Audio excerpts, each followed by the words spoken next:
This is why some of these people said a magnet has 4 poles. They're actually referring to the dielectric inertial plane as being segmented out in 4 quadrants, either pole on the dielectric inertial plane.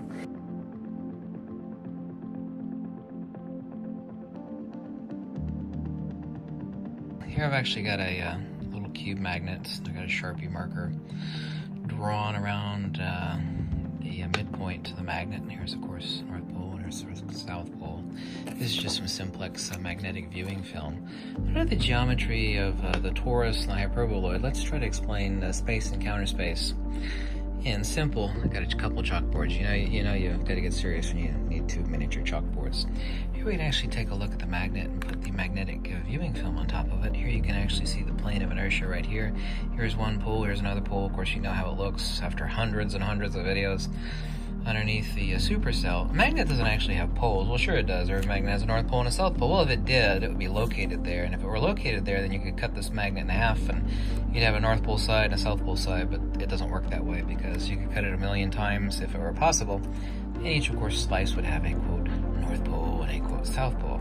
What a magnet actually has is the inverse to counter space, which, of course, is polarity, which is a 3-dimensional S-curve.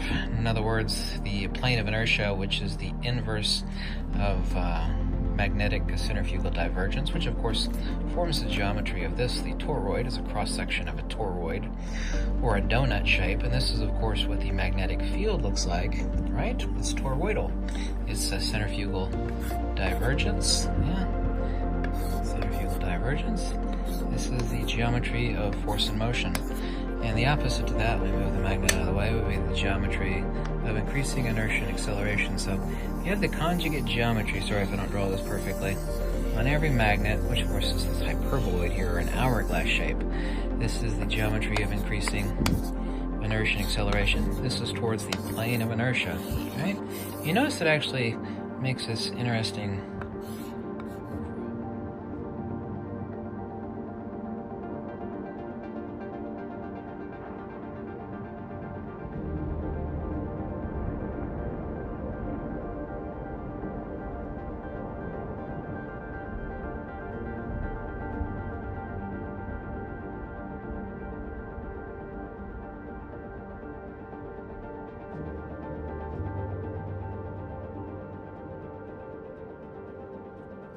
If we actually take a look right here, maybe get to the ferrocylinder very briefly, you can have the side profile of a donut right down here, don't we? If you look at a donut on its side, we can do that. Cross-section of a donut, or a torus, right?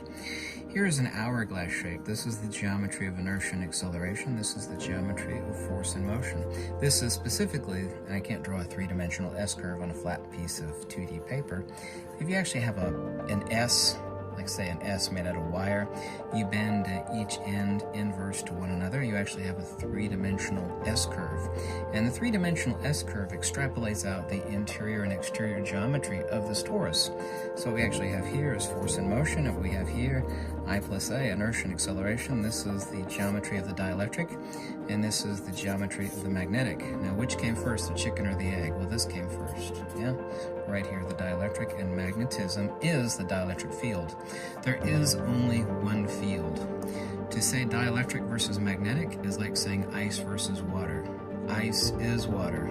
Water is ice. They're just different temperature and pressure modalities. What we actually have here is a loss of energy or inertia, manifests as, from the dielectric, as magnetism. The two are the yin and the yang of the entire universe, the superimposition of both we actually have right here, right? The dielectric and the magnetic, which together actually form an oblate sphere, actually a sphere.